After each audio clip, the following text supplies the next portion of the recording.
before the arenas, before the awards. This is b4Nashville Live. Have a question for our guest? Send it to us via Messenger.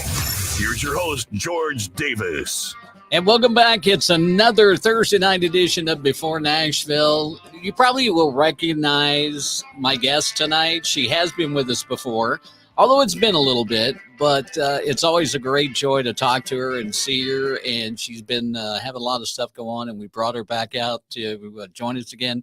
So she's going to be joining me here in just 30 seconds. Before Nashville is proudly sponsored by Go-Go Tuners, the go-to tuner for professional and amateur musicians. Get your Go-Go Tuner at gogotuners.com. By Heart to Heart Coffee, the coffee that gives back. Find out more at heart2heartcoffee.com. By Sibby's Apparel, worn by heroes, made with respect. Order yours at sibbysapparel.com. And by Three Rangers Whiskey, not for the weak or faint-hearted. ThreeRangers.com.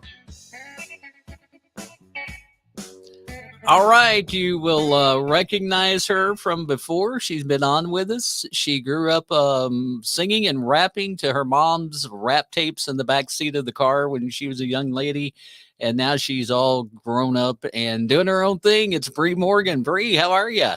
Good. How are you, George? I'm doing fantastic. You have been so busy since the last time we talked. Always. I don't think it's stopped. I feel like we just talked yesterday, don't you? Yeah, as a matter of fact, it does. And it's like, I mean, you just gone and gone and gone. We saw you up in St. Louis in, what was it, August of last year or year before last? 2 years ago already. 2 years ago already. Good I grief. know. And it was a sweltering hot day, and we did Freedom Jam in St. Louis. Got to see you up there. I kind of halfway lived up to a promise I made you, but at least I kind of got it in there when I said I would do the dance to Trash, and I did it on stage. And I still have that video. I feel like it's like an archive video now. I never did get. I was like, when am I going to post this? And then I never post it because sometimes I really, really suck at like remembering I have content. If I could actually gather all the content that I have ever gotten that I haven't posted, it's kind of sad. It's really like it gets so overwhelming, and then all of a sudden you're like, I already posted 3 times today. Like if I post another 2 times, like people are gonna stop following me. Like they're gonna be like, are you done spamming us yet? Or Exactly. but I feel like maybe that can be a because that 2-year anniversary will be coming up in August. Yeah, August. So maybe it can be a first was it first year or second year of Freedom Jam? That was the second year. I think so too, but it can it can be like a 2-year anniversary of when I played at Freedom Jam, and I got you in a giant trash bag on the stage, both of us sweating profusely. Oh my God. It was a bajillion degrees that day. Man, it was terrible. It's like we tried to take everything into account, and then we didn't take into account the temperature, and then the storm, which kind of almost blew a couple of tents away that came up. I think you were so calm, cool, and collected when that happened. You were in the middle of an interview. I was mid-interview with another podcast at the time, Right. and we just Amanda and his buddy just oh my gosh, I can't remember his name right now. Wow, I'm terrible. Ty's What was his it, honey? name, the other guy's name. Tyler and Travis, Ty and Travis. Travis, his best friend and my best friend are holding down the tent while Ty and I are just, like finishing our conversation. There was like practically a tornado touching down. I mean, the winds picked up that crazy bad, and I was just catching flying koozies and like having a conversation. And Ty and Travis were like, "What is happening?" And I was like, this is the Midwest. You're fine. Everything's fine." Right. They were from like the far West Coast. Like, yeah, I mean, it's a little, it's a little more like plains Midwest. Missouri, you're getting a little bit more west.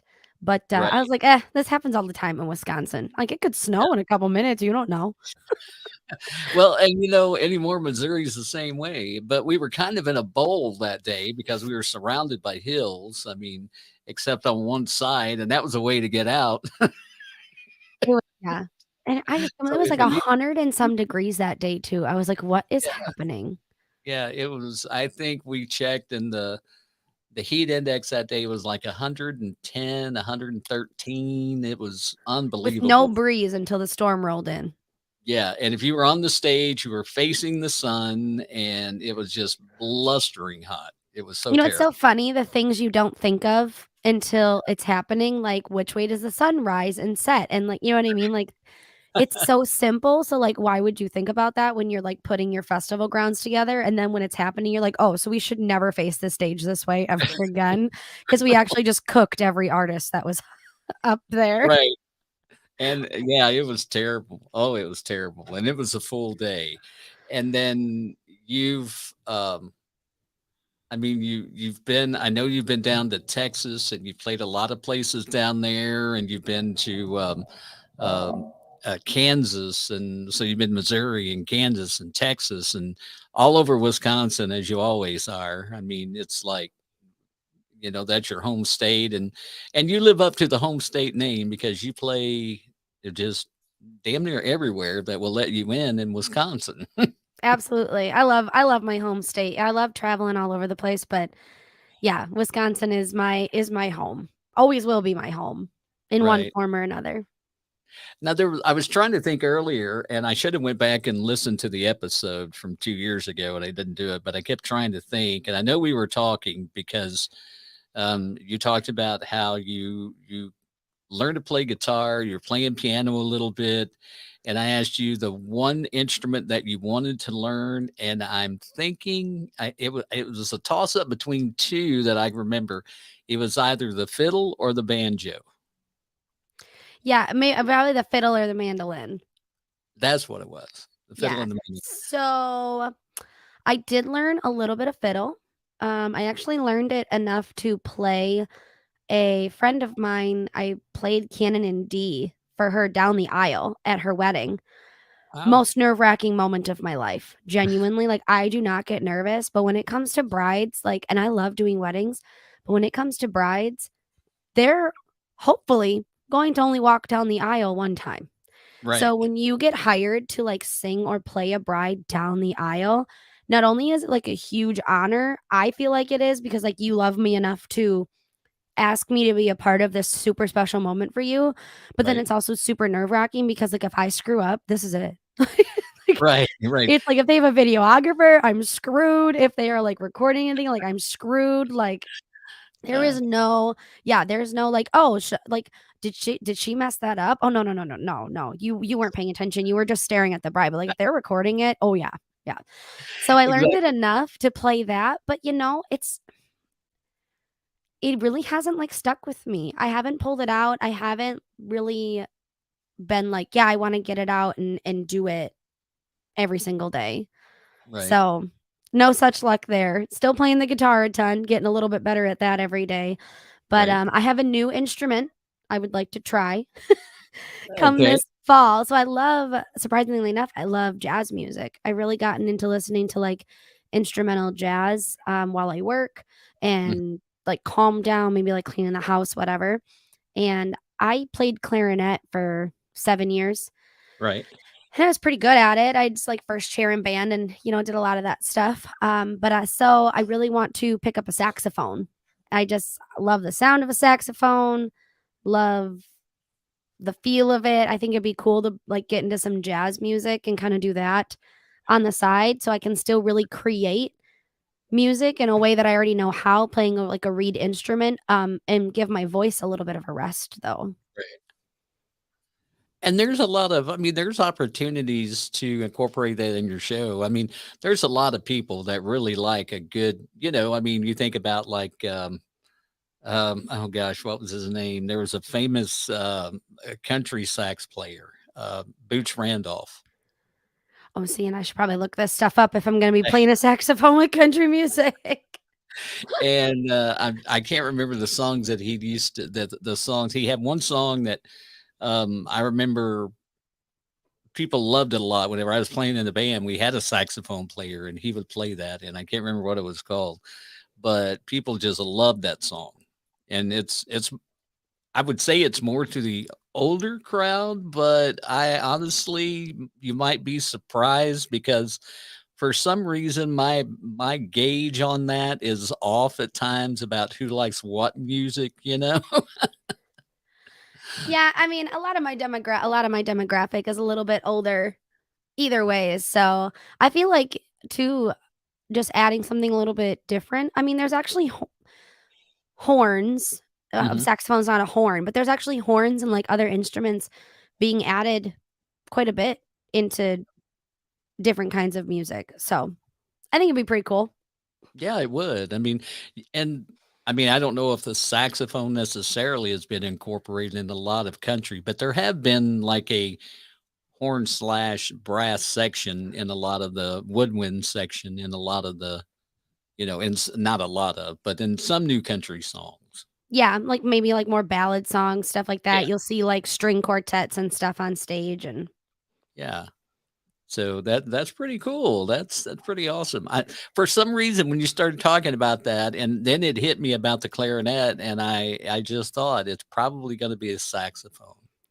well, and I'm hoping that the skills come rushing back to me. And I'm hoping that they transfer pretty well because it'll actually also I'm really excited to like not relearn. I mean, I guess kind of relearn, refresh Mhm. my music reading skills, my sight reading skills, because I just play the guitar on chord names and what I kind of know how to do. But I was classically trained to read sheet music, um, and play sheet music and sight read, and even singing, like sight read singing and stuff like that. So I feel like it'll be a really good refresher and a new breath of fresh air to add in a little more classically trained side of my background into what I'm doing. Right. Right. And since the last time that we talked, I mean, speaking about music, I mean, you've released several singles. You had and I'm not gonna get all of them, I know, but I know Shotgun Rider was one, and then you had Dear Cowgirl, which came out like was it a year ago? Yeah. And that I mean that song is really good. It's just Thank you. amazing. It sounds so good. You got a new one out that we're going to talk about here in a minute and play for everybody because I'm super excited to hear folks hear this one. And you get a little more growly and a little into this in the chorus, which I think is, I got to use my it's rock voice. right, right. And it's really typical Bree. If you ever get to see Bree out live, I mean, I've seen her live acoustic, but I can imagine with the full onslaught of Bree Morgan Reloaded that you kind of, just the adrenaline and all kind of pushes you toward that a lot of times. Yes, definitely. And we talked about trying to rethink because you had a lot of, I mean, the music you listened to growing up. Like I said, you rapped at the back of your mom's car. You were brought up on a lot of classic rock. Stevie Nicks, if I recall right, was one of your big idols. Yeah, well, my dad liked my dad, I think it was my aunts who liked Stevie Nicks. Believe it or not, we actually didn't really listen to her too much. Really more of the 90s queens, Mm, were like my idols and like obviously Miranda, which I right. know you're a Miranda fan too. But yeah, my dad listened to like, my mom, like I said, like we said, I'd listen to the 90s rap and hip hop and then I like get my dad's car and he'd be blasting like Wild Thing, which I don't even know what genre Wild Thing is or what's that other one? It's not good for kids at all. Like I was like 8 singing all the lyrics to these songs and I'm older now and I listen to them and I was like this is not appropriate. This was It not appropriate at all, dad, but okay. wasn't the song by Clarence Carter, was it? No, what is the name? It's the one where he talks about where like um, Sheila was a man. No, that's uh, Wild Thing, yeah, right? What's the yeah. other one? It'll come to me. If it comes to me, I'll Yeah. tell you. But um Yeah, it's so funny seeing how my music background has like actually really started to shape in my career, the different things that I'm doing. Um, I actually just was in the studio a few weeks last weekend. Yeah, last weekend now. I was in the studio doing a crossover hip hop rap song. Oh, Yeah, I wrote with a local guy. He's called the Mid City Kid. He's been at it for quite a while. I mean, he's mhm. about the same age as me, but he's been at it just as long. And he's super good. He doesn't rap just about like dumb stuff like, Right. drugs, money, and women. He really raps about like issues. And we got together to write, and he was like, "What do you want to write about?" And I was like, and I showed him these lyrics that I had, and I said, "I really want to write a song." I said, "If I'm going to do something like this, I want it to be a message." And so we wrote a song called See the Truth. And it's about basically the entirety of like shut up and open your eyes, and really look at the real issues and the real problems that we need to like look at in the world. So I just spent a couple hours with him in the studio last weekend getting that done. So while I'm releasing like these like country bluesy rock, I guess you could call singles, I'm also going to be releasing a hip hop song. Like a rap hip hop song. I don't rap. I just sing the chorus. I was gonna He did ask. all the rapping.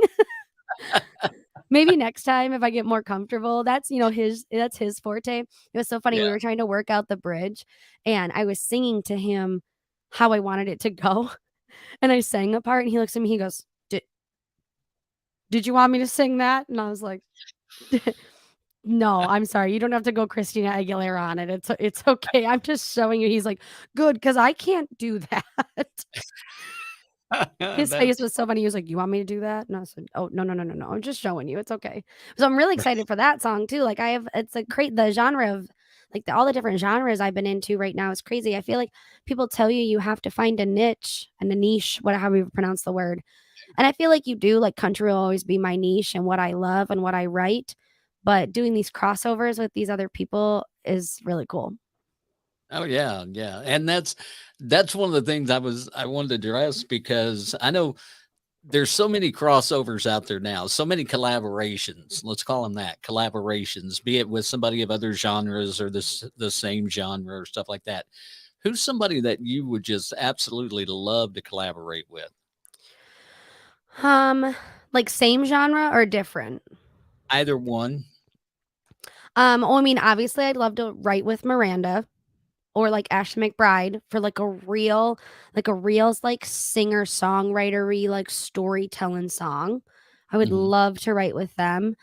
I've been really into I got to listen to a little bit more of the rap side of his stuff, but I've been really into Jelly Roll's Oh like yeah. like his singing songs, his more vocal songs. Mhm. Um oh, that's a tough question. Nobody's ever asked me that, George. I mean, obviously, I'd always want to write with my idols. Like I said, Jelly Roll. I'm trying to think of who else I would really, really. Oh, been getting really into some some more Texas type music too, which is Right. very singer songwritery. Kind of, I feel like Texas music is kind of like emo country right now, which I Right. don't know how I feel about it because like it's all really sad, and I love sad country music, but I'm also like, y'all are making me a little depressed. Right. Like, why is everything like whiskey and sadness? And I know I have a song about whiskey and sadness, but like one song, not Right. an album of whiskey and sadness. And like my woman left me, you know what I mean? So, Right. but I feel like writing with some of those artists would be really cool because they're also really good storytellers. They don't really like worry about the production of it and like the Right. fanciness, all the snaz, whatever. They're just like, here's a song I wrote. Hope you like it. Yeah. That's it. Yeah. There's not the I call them the snap tracks where they're using a finger snap in place of a snare drum or, you know, Yeah, and very that was little interesting. any. So, And that was interesting too with like the hip hop track that I did because we used a track. We used a drum track oh, and like a bass line. And I was like, it's just not quite. I said, can I lay a little bit of just acoustic over this? And Jonathan, the Mid City Kid, he was like, yeah. And so I literally just laid an acoustic track over it, and the difference it gives not using those just the snap tracks and the drum lines and whatever was really Right. nice. So it doesn't take a lot. You don't need a ton of fancy stuff to give it a little oomph. Right. They definitely don't need all that outboard gear and everything else, I mean, it is nice. Like, it does Yeah. do stuff for songs, but you don't always need it. Right. Well, and it's always, to me, it's always been there to enhance, but not to overtake. And I think some artists have taken it too far, and it goes to the overtaking of the song instead of enhancing the song. Yeah, I agree. And I also don't quite always understand what's the word I'm looking for? Yeah, I mean, I guess yeah, exactly what you said. It definitely sometimes it overtakes it, or it's too much filler. Like, Right. fill it with, if you need that much space, either leave the space for a reason to let those lyrics sit with you or whatever it is, or like add some vocals. Even an ooh and an ah can do a lot to Right. fill a space that you don't need to necessarily put like some synthetic sounds or synthetic drums or whatever it is. Right. You don't need the 808 and all that stuff in there. I Yeah. don't know how to do that stuff. But anyway, um, so and you're talking about Jelly Roll. I mean, and he's the type of artist. One of the things I really like about Jelly Roll, he goes from the rap to country to rock. I mean, he's got like those three genres all right there. And people are kind of blown away to hear him.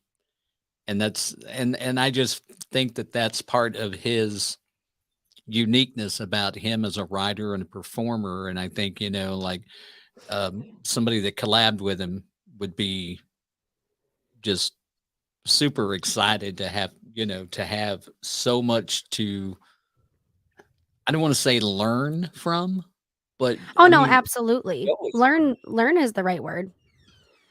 so I I would don't know. definitely call it learning. I mean, like writing, when I wrote with this artist friend of mine who's a who's a rapper, is what he Mhm. does. He raps. It was really cool and like really like encouraging to see him and how he writes, and then to do my thing and him be like, okay, like that's really cool too. Like, it even like helped him learn a Right, different writing style and a different writing technique or rhyming schemes or whatever it is. Cause like sometimes he gets really in his head. He likes a lot of words. And I like a lot of words too. If you listen to my songs, sometimes I have a lot of words in my songs and I make them fit. I enunciate everything and I make them fit. right, But then also like I also am learning that simplicity is okay. And so it helped him realize that simplicity is okay too, just in one writing session. right. So I feel like learn is definitely the right word. Now when you're, I mean, what do you feel like? Even though, I mean, I think it doesn't matter what kind of music heals. It doesn't matter what kind it is. Whether it's a rap song or a pop song or anything, there's always something about it that can connect to somebody. But what was the main takeaway when you're talking about like learning from? What was the biggest takeaway that you took from him in rap that you can apply to, say, your country writings? I've always been a pretty not give a I can never remember if I can swear or not on this podcast. Yeah, go ahead. I've always been a pretty not give a fuck person. At least I feel like I have. Obviously some things we all have our insecurities and things like that. And when I listened to my friend Jonathan, when I listened to his songs and I watched and we wrote this song together, um, it was really cool to see him just like not give a shit. He was like, this is what I feel. This is what I think. Obviously, we agreed on it because it's a collaboration. So, like, Right. we weren't butting heads on our views or anything, which was really, really cool as well to work with somebody who's so on the same wavelength as you. But he just didn't give a shit. It was so funny though. The only time he gave a shit was when we were in the studio. He was singing the second verse, and the second verse gets really aggressive. It gets very like, this is what's super jacked up right now. Like you need to pay attention to this. We touch Right. on like Roe versus Wade. We touch on like women's rights and stuff like that.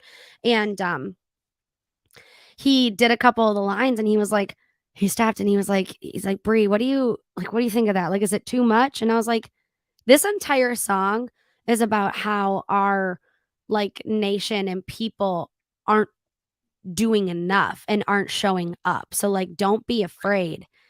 Like you wrote it, so you meant it. So don't change it because you're afraid of something. You know what I mean? So that was probably my biggest takeaway was like, like I said, I'm a pretty like say what you feel, do what you want, whatever kind of person 90% of the time. And then that other 10%, I'm a little like, oh, what if somebody doesn't like this? Or what if somebody's offended by this? Or what? And when he wrote it originally, he was super like, this is what I'm writing. And he had the one moment. And I was like, no, you wrote it. You like it. You believe in it. Sing it. And I was like, okay. Also, then I like pointed my finger at myself and I was like, no, you wrote it. You like it. You believe in it. So sing it. You know what I mean? So that was probably like the biggest takeaway from that session and writing that song with him was he already raps about so much stuff that he believes in. And when he wrote this song that we wrote together, that was the biggest takeaway was just true authenticity, like Right. being authentic. Right. Now you just released another single not long ago. What's it been? 3 weeks, 4 weeks? 3 now? Has it been 3? Yeah, 3. And I want to play it, and we'll talk about the backstory on it because I want to find out more about the song because it's a good message. It's a very good song. You do get into your Miranda feels a little bit there, and so that's always good. So we'll play that. We'll come back in 30 seconds and we'll do that. All right. b4Nashville is proudly sponsored by Go-Go Tuners, the go-to tuner for professional and amateur musicians. Get your Go-Go Tuner at gogotuners.com. By Heart to Heart Coffee, the coffee that gives back. Find out more at heart2heartcoffee.com. By Sibby's Apparel, worn by heroes, made with respect. Order yours at sibbysapparel.com. And by Three Rangers Whiskey, not for the weak or faint-hearted. 3rangers.com. All right, and a big shout out to our featured sponsor for the day, and that is Heart to Heart Coffee. If you want to check out some great coffee and for a good cause, just go to heart2heartcoffee.com and check them out. So here's Bree. This is her latest single, and it's called Strong Men. Fat 6, 12-hour shifts. Back's been killing him since 96. Says he's been dying since the day he was born. But a strong will keeps death from knocking on his door. He's a strong man with a farmer's tan, dirt on his fingers and grease on his hands. Not afraid to work digging deep in the dirt. Still makes time for loving on her. Ain't too many lips like that. He's one of the strong men. Learned young how to work the land. His dad taught him well how to be a man. Big-hearted, strong-headed. Comes off rough, but he'll give you his shirt off his back if you need it. He's a strong man with a farmer's tan, dirt on his fingers and grease on his hands. Not afraid to work digging deep in the dirt. Still makes time for loving on her. Ain't too many lips like that. He's one of a strong man.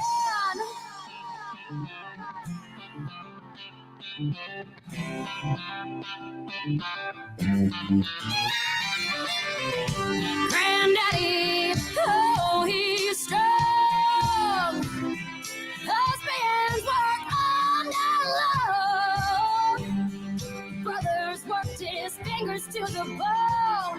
We've all got one, a father and son who works till it's done. He's a strong man with a farmer's tan, dirt on his fingers and grease on his hands. Not afraid to work, digging deep in the dirt. Still makes time for loving on her. He's a strong man with a farmer's tan, dirt on his fingers and grease on his hands. Not afraid to work, digging deep in the dirt. Still makes time for loving on her. Ain't too many lives like that. He's a one. He's a one of the strong men. Oh, the strong man. All right, that is Strong Men by Bree Morgan. And tell me about the song itself, because it's got a lot of, I feel there's a lot of connection with you and your past as far as family members and stuff like that in that. And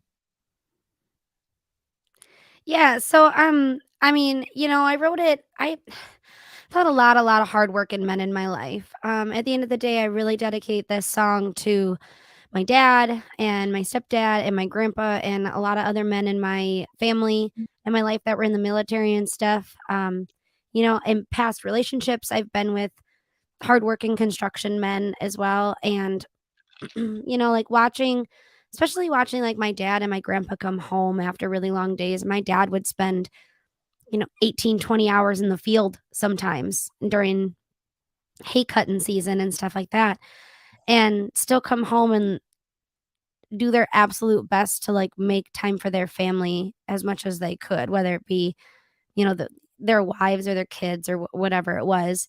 So I really wrote this song in admiration for the hardworking man. I feel like you have your hardworking men songs like by Brooks and Dunn and stuff like that, and like where they're, they're guy songs, they're guy anthems. But I really wanted to write something from like a woman's point of view in right. like, hey, we see you, we love you for how hard you work and what you do. Like we see it. It doesn't go unnoticed. Right. And that's probably a subject that has not been shared from that point of view, at least not that I'm aware of in the past.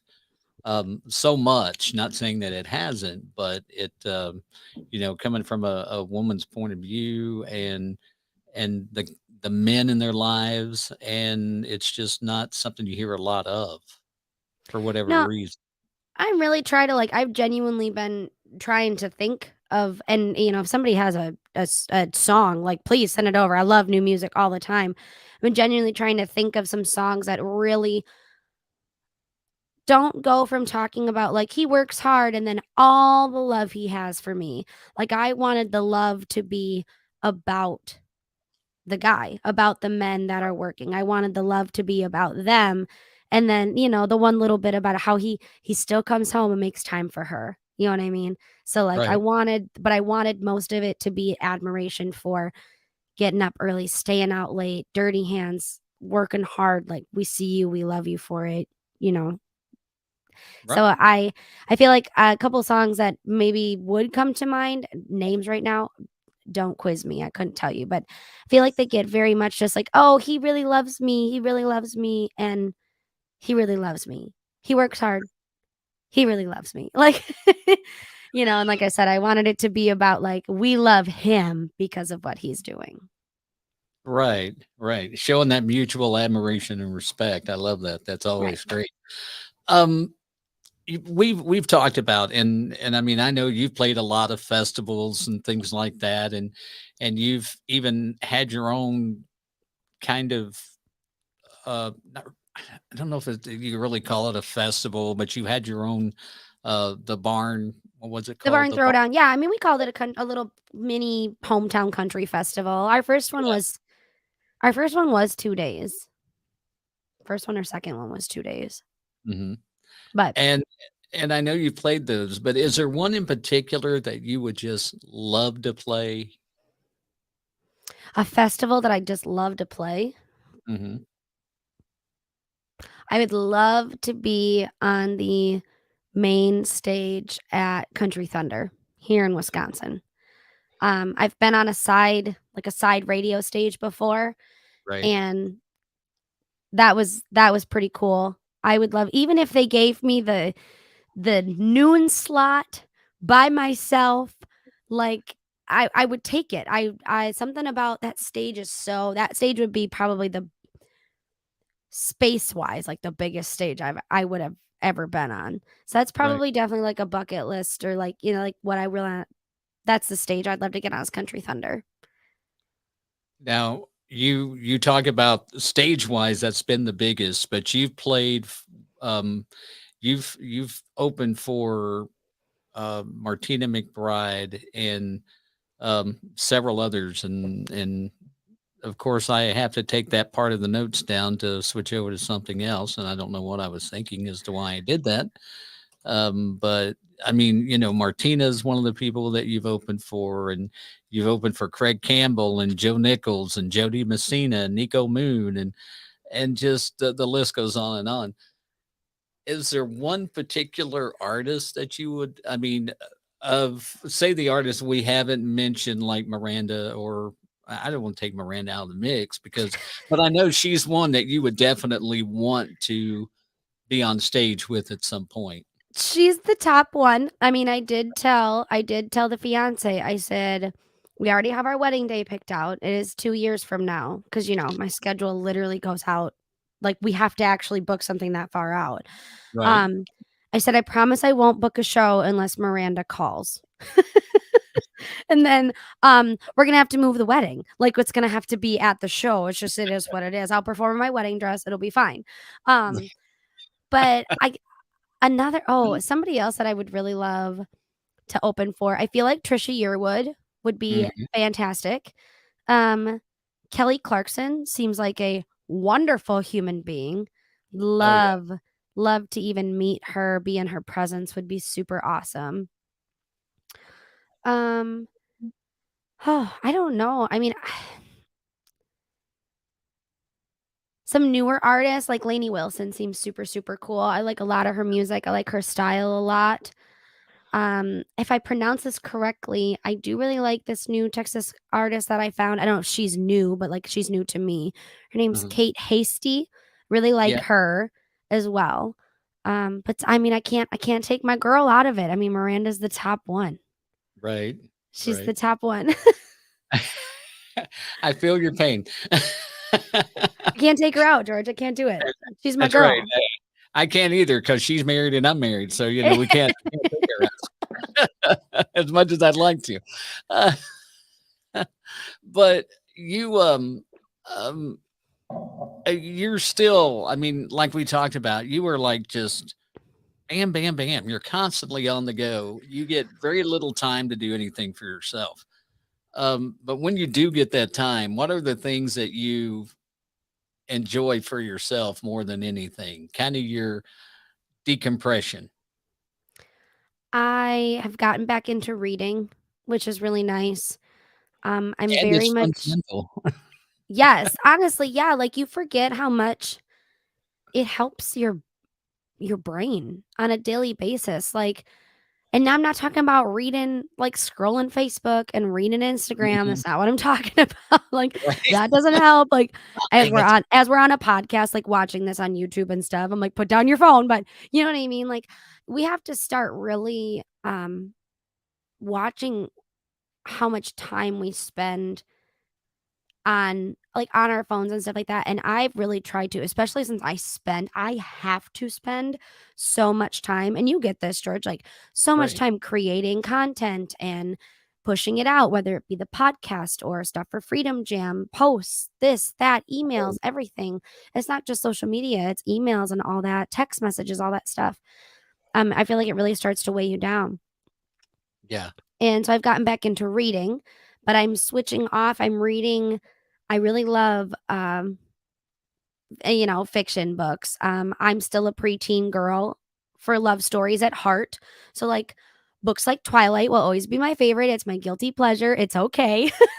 And I read a lot of like things like that. But then I'm also getting into like self-help books that are everything from right now I just started reading Girl Wash Your Face, which I know has been out for a couple of years. We just got it. We found it at like Goodwill the other day. Right. And this book is literally about like all the lies we believe that we're told or we grow up believing and why they're bullshit. When we were in Mexico for spring break, I did take a break and we went to spring break in Mexico. And I took You're a Badass at Making Money. And I know that sounds like I feel like to some people it probably sounds ridiculous, but it was literally just about how you think about money and how Mm. you should how you should think about it, and like universal intelligence and thoughts and things like that. And I'm getting wise in my old age is what it is, really, getting creeping up on 30. So I'm getting wise, George. I'm getting wise. And but things like that, it's genuinely like, even if you read this 200-page book and you take 2 things out of the 40 things it was trying to teach you, that's still 2 things you didn't know. 2 things you Right. weren't applying to your life, whether it be about money or self-care or self-worth or self-love or whatever it is. Relationships, work ethic, like another one on my list to read is The 4-Hour Work Week. It's a goal to not have to work 80 hours a week or whatever Right. you end up putting it all into. So really gotten into reading too, which is still learning though. Like, that's what's so funny, George, is you literally asked me like what I do to decompress. And I'm like, I read self-help books because I can never stop.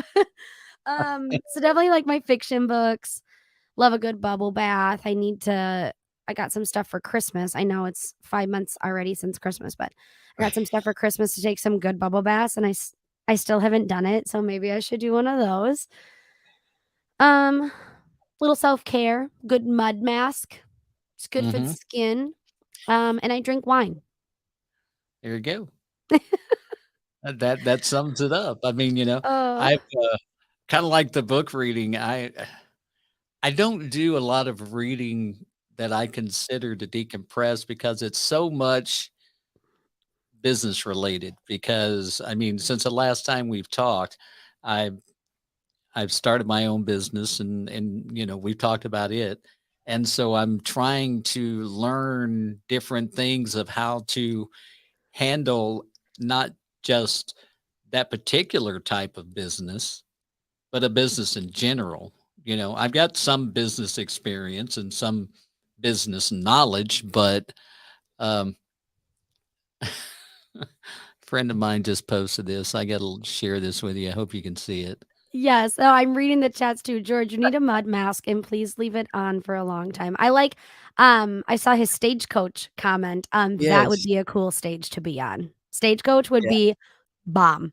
They Desert just though, they for the said vocal cords, not good. no.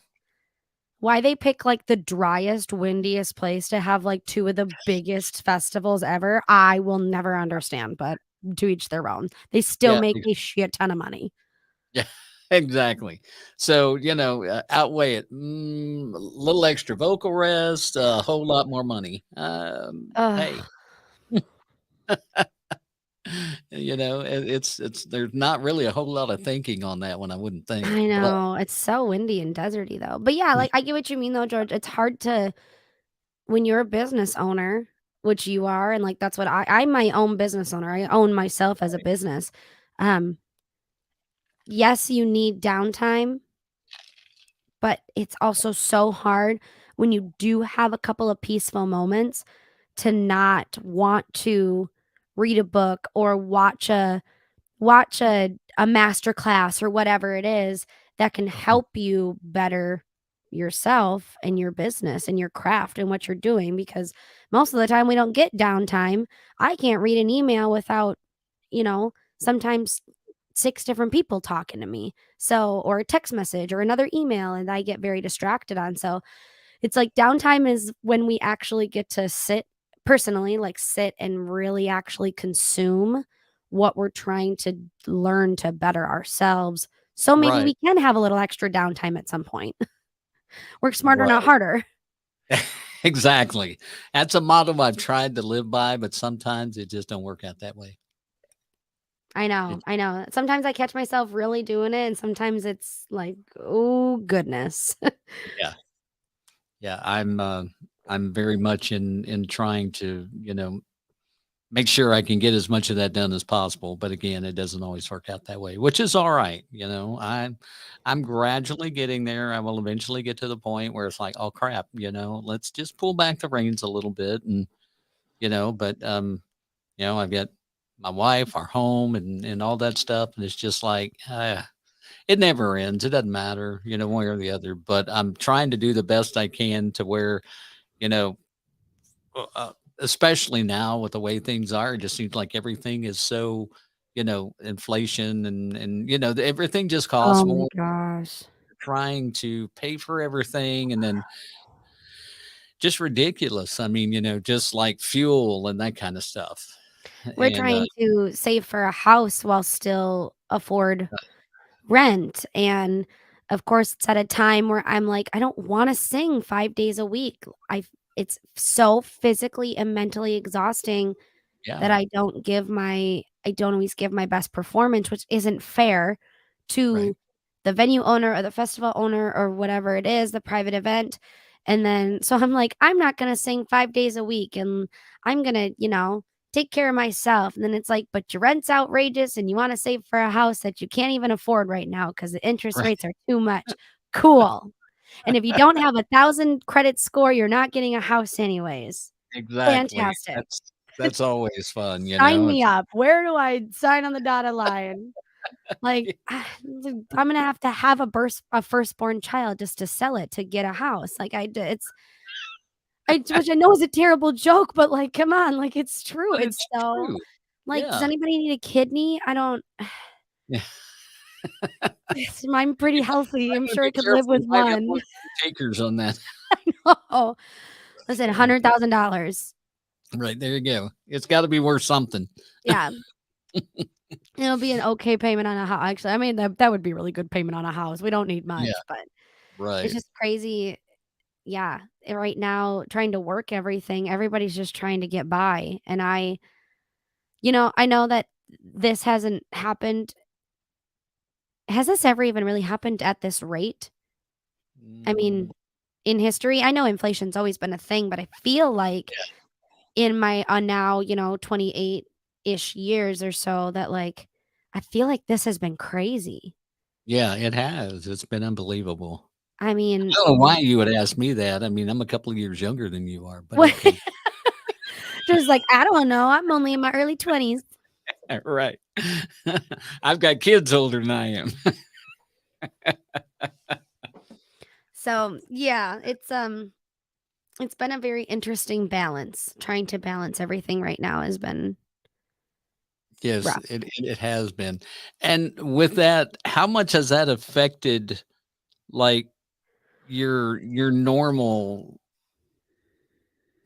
your normal, um, I don't wanna say well, I guess your normal touring.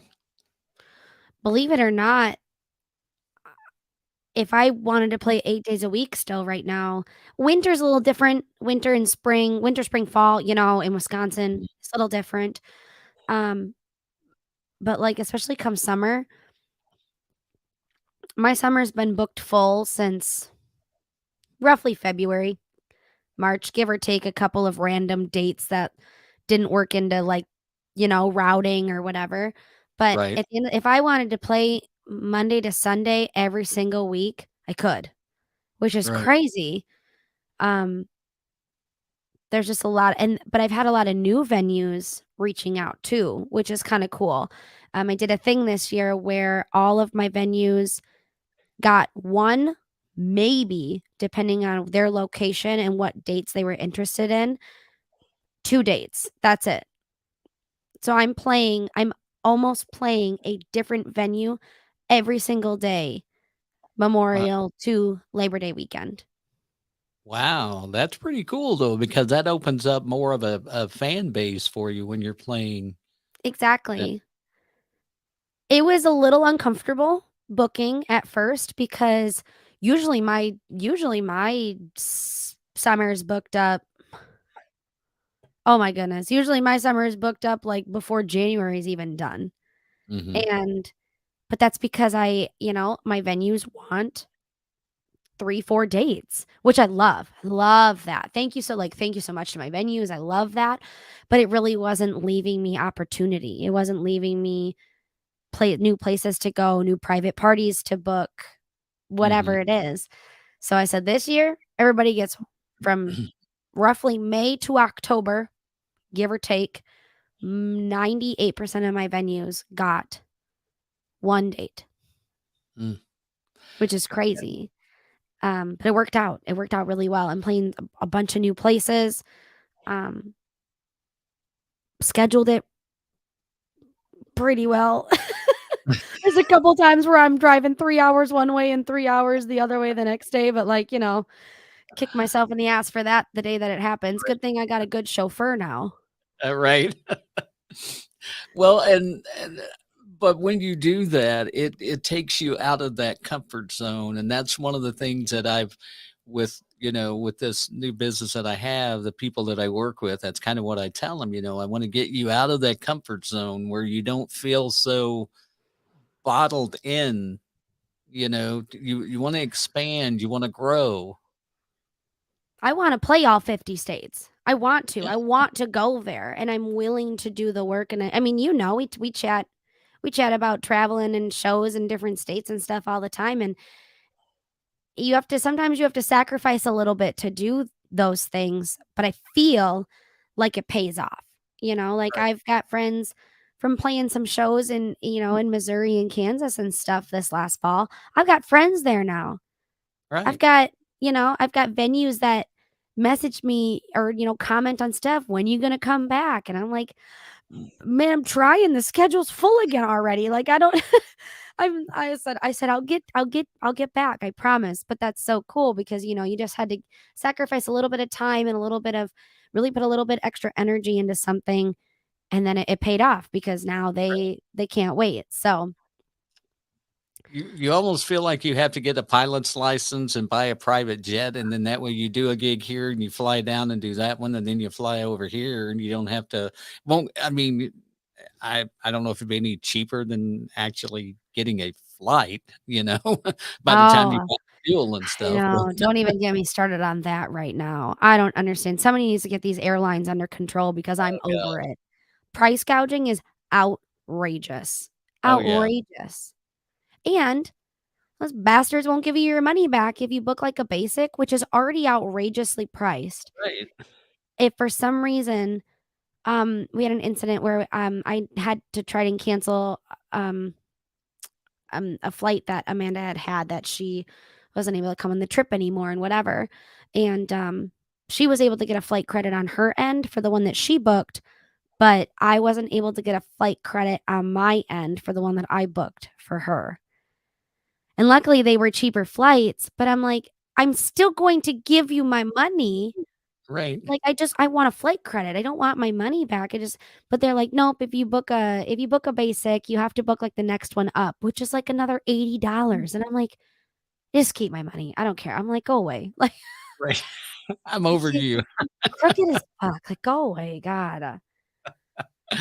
Oh, So yeah, don't even get me started on the airlines, George, because I yeah. got a whole rant. I since the last time we talked, I took my first flight on a jet plane Ever? ever, Wow. and And Lisa and I flew out to Utah okay. and And back. what'd you think? I didn't mind it, and we were actually it was pretty rough going because we did hit a storm that we had to go up above, but it was a little turbulence there. It was raining when we took off. We flew out of St. Louis and went straight to Salt Lake City, and and so it was. I wasn't really worried about taking off. And quite honestly, I wasn't really worried about I didn't worry about any of the flight whatsoever. I was not stressed about it. I wasn't like, you know, I'm more nervous if I get on a roller coaster than if I get on a jet now. That's fair. The first flight I ever took, I was 21 or 22, 21. And I had never flown. I had never gone anywhere by myself. And I got down to Chicago to the Midway, flew to Memphis for 4 days to watch a guitar player friend of mine play at BB King's, flew back to the Midway, got over to O'Hare, and I went over to France for 2 weeks to visit Wow. a friend that I have. She's French. She's French nationality, born and raised. Met her in the States as an au pair and spent 2 weeks with her. And my first flight to Memphis, I had never ever been on a plane. I had nobody to even describe to me what a plane was like. Right. And thankfully, I got sat like in like the first row that's not in first class, but like the next one. So a little extra leg room. But I did get seated between like these two big dudes. And the one guy had total dad energy. And he could tell I was nervous. And he's like, "Are you okay? Like, are you okay?" And I was like, I've never ever flown. I said, "This is the very first plane I've ever been on." And he was like, "Okay. It's okay. Like, everything's fine." He goes, "You have some gum?" And I said, "Yeah." Like, I did that kind of research. Right. For some reason I cried. I don't know why. Like, I guess like it's a weird feeling, right? Like all of a sudden you're like pressed into your seat and all of a sudden you're like 30 some thousand feet in the air and you're like, this is actually kind of terrifying. Right. And now I've taken, man, shit, in the last 2 years, I think I've taken like probably 12 or 14 different flights. Wow. Texas a bunch of times, Florida and back a bunch of times. Like I've been on a plane more than I ever thought I'd ever thought I'd be. But Yeah, Lisa's got me beat. She flew from St. Louis to Florida, and this was after we went out to Utah. And then I think was it this past week? No, about 3 weeks ago, she was supposed to fly out to Vegas for a conference and didn't get to make that. But she was super bummed about that. But you know, she's going to see a lot of her friends and stuff that are in the same business, and so she was kind of bummed by that. But then come to find out, two of them she was looking forward to seeing actually were up in Colorado at another conference. That was the oh, same week. So it wasn't that big of a deal. But I think she kind of likes flying, and I'm fine with it. You know, I see probably not this summer, but next summer we'll be doing some flying, going out to some festivals and stuff to hopefully, you know, do some work and that kind of thing. And so we'll probably do some flying to different places. I like Um, flying because, well, and I mean, thankfully Amanda does literally all the driving now. But mhm, before I was driving myself a lot of places. And it's hard to do anything when you're stuck driving. I go down to Texas a couple times a year. That's like a 14-hour drive. You right, can't be making content or answering emails or like texting, you know what I mean? We shouldn't be. right, We're all guilty of it here and there, but all like right, you shouldn't be, it's really hard to do anything when you're stuck driving for 14 hours. So like with flying, once I get through TSA, I can be doing whatever, sitting on the plane. I pay $20 for Wi-Fi because whatever, and I've spent $20 on, worse things. And right. I like flying now because just time-wise, time is money, unfortunately. Well, the thing Also, is, flying is sometimes money, it's the nice thing about driving is the sightseeing part. You know, like if you go down to Texas and everybody goes to Texas, they've got to go to Bucky's. I Uh, love Buc-ee's. And again, I have yet to been to have gone to Bucky's, but I've not been to Texas since I was a kid. You've never been to a Buc-ee's? No, my wife has. Not even like there's a couple in Georgia. Yeah, no, Whenever we drive to Florida, we always hit the one in Macon, not Mason, Macon. they actually have one. It's about 6 hours from here, I think it is. It's over in Tennessee. They are building one in Springfield, Missouri, where my They're kids. they're building one in DeForest right by up near here in Wisconsin. Yeah, so I'm super excited because when they get that when they get the one in Springfield, that'll probably be the first one I go into. It will never take over Quick Trip though, George. I'm gonna tell you right now. Quick Trip has my heart. Every time we go up to St. Louis, we go right up the interstate, and our first stop, it's kind of like a midway point between our house and St. Louis. It's a Quick Trip, and every time I pull in there, I think about you. But it's not the right Quick Trip, right? It's the No, QT. That's the it's imposter Quick QT. Trip. Yeah, It's imposters, George. right. You come up and visit me for a festival sometime, and I'll take you to a real Quick Trip. We have one in Missouri that trying to think of what they used to call it. It was called something else, and I'm not going to say what it's called now while we're still live, but I will tell you the name of it after we get off. But it's kind of a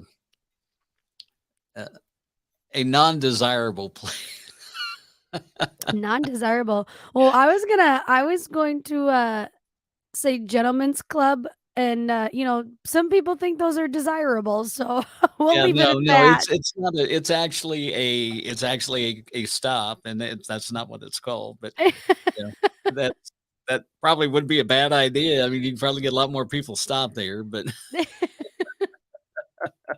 that's it's kind of like, what was it the other day? Oh, I was telling Lisa, I said, if I ever got the money to open a bar, I've got the perfect name. Keep a lot of guys out of trouble. Just make it totally a man bar and call it the gym. Oh, that's terrible. The Well, gym. I've heard of the office here in our town. We have the library. It's a college town. Figure that one out. The library. Mom- Yeah, we got one of those too. yeah. And so I thought, the gym, your wife calls, honey, what are you doing? I'm at the gym doing curls. It's like a one last stop, or like I'm at one. I got just one last stop. Right. Yeah, there you Just go. one more. Right. Exactly. And just one more. I'm on my Exactly. way to my last beer. Right. I'm on my way to last beer. I'm going to my last stop for the day, honey. I'm going one last Uh, stop. And there it is. One last stop for the Second day. last stop. Yeah. I'm grabbing dinner. I don't know. That's you could go all night on that kind of stuff. That's just so Oh, weird. I know. So what do you got coming up as far as your shows go? I know you got a writers round coming up pretty soon. Yes, I've got one more writers round here, Brooklyn, Wisconsin. It's a little about an hour or so for me, but I hosted a few of these every other week. On the other weeks, my friend Dan Lapine hosted the other ones at Main Street Music here in Brooklyn. Really cool venue, completely music orientated, like ticketed shows, cool atmosphere, like awesome vibe, super awesome. I've got one more of those coming up on Wednesday that I'm hosting before the summer. I don't think we're going to do any more for the summer. I told the guy who owns the venue, I said, listen, my rule in the summer is if it can't be outside and or it can't be by the water, I'm not playing it. Like, or unless it's a festival, because people, like, especially in Wisconsin, like we want to be outside. We just got Right. stuck inside for 6 to 7 months. Like, we don't want to do it. So I've got one of those. I've got a couple of private events, some of my regular Friday night type venues. And then I am at the world's largest brat fest Saturday on the island stage, which will be really fun. I did the grand stage last year, which was super cool, but I'm Mhm. excited for the island stage. Like a Saturday at 3:10, I feel like is a really good time slot. Right. And then summer kicks off. So like half of my schedule's online right now. I've got to get the other half up, add that onto the list of 300 things that I need to do. And I've got some more new music coming out too. Oh, good deal. Well, I'm glad to hear that then, because I've And we're been hitting looking the forward to studio some. in a couple weeks, all that good stuff. And if you want to find out, you can go right there to the website, breemorganmusic.com. Absolutely. And also, your social media information is on there. There's links to all the social media, right? Yeah, everything's on the website. I mean, if you Google Bree Morgan, I'm the first thing to come up too. So Right. Along with 7,136,000 something others. But you're the oh, first one. I am the first one right now, which is pretty cool. I'm like the first like 15 like Yeah, things that first pop up. several. Yeah, all the way down. Which is pretty cool. Which I mean is pretty cool. I mean, Dylan Sprouse had a girlfriend named Bree Morgan, and I'm more popular than her, so that makes There me you feel pretty good. You can't beat that then. I know. So the new single is called Strong Man. Go check it out. Check out her other stuff while you're there. Trash is one of my favorites, and Thank maybe you. coming up in August, you will see a video on Bree's social media of me semi dancing to that song. The best I Listen, could. we were already all dehydrated. It was like 3 in the Yeah. afternoon, and we were raisins. So we'll give you a pass, George. It was dancing. I was surprised that the trash bag did not like melt to my skin. Oh, I know. Did Amanda help you rip holes in that too? Yes, she Was she the did. one that helped you rip holes for like your Yes. head and your arms? I ran up Yeah. and got it, and I ripped the head hole, and then I dummy me, it's like I didn't think nothing about putting armholes in it. You And I were thought, like walking around like it's stuck in the ugh, well, I looked like a penguin waddling around, and then it ugh. was like, okay, let's put armholes in this, and so it was I've crazy. got and then I'll give you the sneak information here, George. Okay. So Memorial Weekend, what is that? The 27th, Friday the 27th, I believe, is when my next single will drop. I've been holding on to this song for 3 years. Oh I had my. a music video done 2 years ago, and I'm finally able to release it, and it's gonna be the summer anthem. We're manifesting it. We're Okay. feeling it. Everybody's gonna love it. It's called Sweat, Money, and Beer. There you And go. it's nothing but a big like the music video is just a big redneck backyard party. I'm so excited for it. So mark your calendars. Friday, May 27th, Sweat Money and Beer, music video, song drop, and then the rest of the Cowgirl EP, which includes another song, and then we'll have the acoustic version of Dear Cowgirl on it, is going to be out 4th of July weekend. Like June 30th is the Friday of 4th of July weekend. All right, cool. And then So I'll have new music coming out September, October. so Sweat, Money, and Beer, you're going to drop the video and you're going to drop the song at the same time. Yeah, that's what I did for Strongmen, and it seemed to work pretty well. There is a music video for Strongmen. It's a studio music video if you want to take a look at that and watch it. It was really fun. We recorded that song and shot that video in just a really badass house studio in Nashville. Same producer and engineer as Dear Cowgirl and Sweat Money and Beer. So All right. Well, good deal. Good deal. Looking forward to that. And as always, a pleasure to talk to you. We're going to have to catch back up and after you get some more singles and some more stuff gets out of the way, when we both feel like we can sit down and take a breather and chat some more. good luck with that, George. I know, right? Sounded good. It always is a great idea. Yeah, it's always a great idea. But great ideas don't always work out that way. I'm not even going to go there. I started to say, I was starting to make a sports reference, and I'm not even going to do it with sports right now. I'm frustrated, so we're just not going to go there. So, you guys go check Bree out. Check out her new music, and Bree will be talking to you again really soon. And tell Amanda I said hey again. I will. And y'all take care. Thanks, George. Thanks so much, B4Nashville, for having me. I appreciate you guys, and I'll talk to you next time. Alrighty. And that's a wrap. Thanks for joining us. Be sure to follow Before Nashville on all social media and listen wherever you get your podcast. Tune in again for another country star of tomorrow on Before Nashville with George Davis. I'm Kevin Casey on behalf of Worldwide Pants. Have a great night.